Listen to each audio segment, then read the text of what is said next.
দর্শক যেমনটি দেখতে পাচ্ছেন, আমি এখন রয়েছে সচিবালয়ের 1 নম্বর গেটের ঠিক অপোজিটে, এবং এখানে কিন্তু আজকে অবস্থান কর্মসূচি পালন করা হচ্ছে।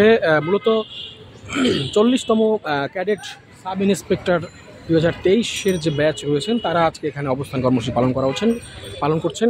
তাদের অভিযোগ যেটা রয়েছে সেটা হচ্ছে যে তাদেরকে আসলে অব্যাহতি দেওয়া হয়েছে। তাদের যে অভিযোগ, তাদের প্রতি তাদের যেটা অভিযোগ, যে তুচ্ছ অভিযোগ এনে তাদেরকে আসলে অব্যাহতি দেওয়া হয়েছে। তার মধ্যে বিশৃঙ্খলা এবং নাস্তা না করে ব্যারাকে ফিরে যাওয়া, এরকম ধরনের কিছু অভিযোগ এনে কিন্তু তাদেরকে অব্যাহতি দেওয়া হয়েছে চাকরি থেকে। অনেকেই বলেছেন যে তাদের আর 10 থেকে 12 দিন সময় ছিল, এমন অবস্থায় কিন্তু তাদেরকে আসলে অব্যাহতি দেওয়া হয়েছে, এবং সেই জায়গা থেকেই তারা আসলে এর আগেও বেশ কিছুদিন আগেও তারা অবস্থান কর্মসূচি পালন করেছিলেন। এখনও তারা অবস্থান কর্মসূচি পালন করছেন আজকেও, এবং তাদের দাবি কিন্তু একটাই, সেটা হচ্ছে যে তাদের দাবি হচ্ছে যে তাদেরকে আসলে চাকরিতে পুনর্বহাল করতে হবে। এমনটাই দাবি নিয়ে কিন্তু তারা আসলে আজকে এখানে সাব ইন্সপেক্টর পদে যারা রয়েছেন তারা কিন্তু আসলে 2023-এর ব্যাচ যারা রয়েছে তারা এখানে অবস্থান কর্মসূচি পালন করছেন। আপনারা দেখতে পাচ্ছেন সকাল থেকেই তারা আসলে এখানে অবস্থান কর্মসূচি পালন করছেন।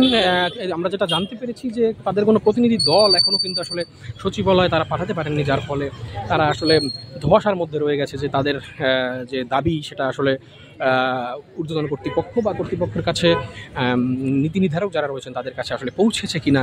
আমরা তাদের কাছে জানতে চেয়েছি যে আপনারা কোনো পরবর্তী কোনো আপডেট আসলে আছে কিনা, সেটা আমরা জানতে চেয়েছিলাম, কিন্তু তারা আসলে কোনো আপডেট ওইভাবে দিতে পারেনি আমাদেরকে। তারা বলেছে যে তারা আসলে এখনও পর্যন্ত জানে না যে আসলে তাদের নিয়ে কোনো মিটিং ভিতরে হচ্ছে কিনা, সেরকম কোনো আভাস কিন্তু আমরা এখন পর্যন্ত পাইনি। পাশাপাশি যদি একটু বলি যে তারা এখানে এর আগেও তারা বেশ কয়েকবার এই তাদের যে দাবি সেটা উত্থাপন করেছেন, এবং বেশ কিছুদিন আগে সচিবালয়ের সামনে তারা অবস্থান কর্মসূচি পালন করেছেন, কিন্তু আশানুরূপ ফল তারা না পাওয়ায় কিন্তু আজকে তারা আসলে আবার এই কর্মসূচি পালন করতে চলে এসেছেন। আমরা একটু কথা বলার চেষ্টা করব দু একজনের সাথে, এবং আসলে জানার চেষ্টা করব যে তাদের পরবর্তী পদক্ষেপ সম্পর্কে আমরা আসলে জানার চেষ্টা করব। ভাই, যদি আপনার সাথে একটু কথা বলার চেষ্টা করি, ভাই, আজকে আপনারা এখানে কেন আসলে আপনাদের অবস্থান কর্মসূচি পালন করছেন? ধন্যবাদ। আপনারা ইতিমধ্যে অবগত আছেন যে আমরা গত জানুয়ারি মাসের 5 এবং 6 তারিখ সচিবালয়ের সামনে অবস্থান নিয়েছিলাম যে আমাদেরকে পুনর্বহালের দাবিতে। আমাদেরকে মাননীয় স্বরাষ্ট্র সচিব মহোদয় আশ্বাস দিয়েছিলেন যে উনি দ্রুতই আমাদের বিষয়টি সমাধান করে আমাদেরকে পুনর্বহালের সিদ্ধান্ত গ্রহণ করবেন। আমরাও ওনাকে বলেছিলাম যে যেহেতু দ্রুতই আমাদের বেস্টমেটদের বাকি অংশ পাসিং আউট করে বের হয়ে যাবে, এর মধ্যে সিদ্ধান্তটা যদি আমাদেরকে জানিয়ে দেয় তাহলে আমাদের সবার জন্যই ভালো হয়। তো আমরা চাইছিলাম 12 তারিখের মধ্যে যাতে আমাদের বিষয়টা আসলে উনি সমাধান করে দেয়। তো গতকাল যখন আমাদের প্রতিনিধি দল সচিবালয়ে খবর নেওয়ার জন্য আসে, আমরা এখান থেকে কোনো ধরনের ফলাফল পাইনি, যে কারণে আজকে আমরা আবার অবস্থান কর্মসূচিতে বসলাম যে দ্রুত আমাদের বিষয়টা নিয়ে একটা সিদ্ধান্তে আসার জন্য আমাদের 321 জনকে যাতে পুনর্বহাল করে। ভাই, আপনার কাছে একটু জানতে চাবো যে এখন পর্যন্ত কোনো প্রতিনিধি দলকে আপনারা ভিতরে পাঠাতে পেরেছেন কিনা, এবং কোনো তথ্য পেয়েছেন কিনা? তারা এখন পর্যন্ত আমাদের কোনো প্রতিনিধি দলকে ভিতরে ডাকিয়ে নি, ইভেন ভিতর থেকে কোনো প্রতিনিধি দল এখানে আসেও নি।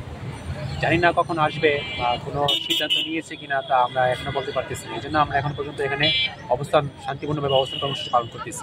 আচ্ছা, যদি এরকম অবস্থায় থাকে যে আপনারা তাদের সাথে কন্ট্যাক্ট করতে পারছেন না, তাহলে আপনাদের পরবর্তী পদক্ষেপ কি হবে বলে মনে হয়? এটা আমাদের এই 321 জন্য একটা কমিটি আছে, ওরা যে সিদ্ধান্ত নেবে আমরা ওই সিদ্ধান্তে আমরা একমত থাকবো। ধন্যবাদ। তো যেমনটি আসলে বলছিলাম যে এখন পর্যন্ত আজকের এই অবস্থান কর্মসূচির এখন পর্যন্ত আসলে কোনো প্রতিনিধি দল কিন্তু তারা ভেতরে পাঠাতে পারেননি, এবং তাদের ভেতর থেকেও আসলে তাদের সাথে যোগাযোগ কেউ করতে পারেনি, এমনটাই কিন্তু তারা আসলে আমাদেরকে জানিয়েছেন। তো যেমনটা বলছিলাম যে 2023 ব্যাচের 40তম ক্যাডেট সাব ইন্সপেক্টর পদে যারা ট্রেনিং নিয়েছেন তাদের এই 321 জনকে আসলে শৃঙ্খলা ভঙ্গের দায়ে কিন্তু তাদেরকে চাকরি থেকে অব্যাহতি দেওয়া হয়েছে, এবং তারাই এই 321 জন কিন্তু বিগত বেশ কিছুদিন যাবৎ এটা নিয়ে তারা সরকার অর্থাৎ কর্তৃপক্ষের কাছে তারা দাবি জানিয়ে আসছেন যে তাদেরকে চাকরিতে পুনর্বহল চাকরিতে পুনর্বহলের দাবি কিন্তু তারা জানিয়ে আসেন। তারই ধারাবাহিকতা এর আগেও কিছুদিন আগেও তারা সচিবালয়ের সামনে অবস্থান কর্মসূচি পালন করেছিলেন, কিন্তু তারা যেটা জানাচ্ছেন যে তাদেরকে আশানুরূপ কোনো আশার আলো কিন্তু তারা আসলে দেখতে পাননি এখন পর্যন্ত, যার ফলে আবার আজকে কিন্তু তারা সচিবালয়ের সামনে অবস্থান কর্মসূচি পালন করছেন। তো দর্শক, এই ছিল আজকে আমার কাছে সচিবালয়ের সামনে থেকে সর্বশেষ পরিস্থিতি।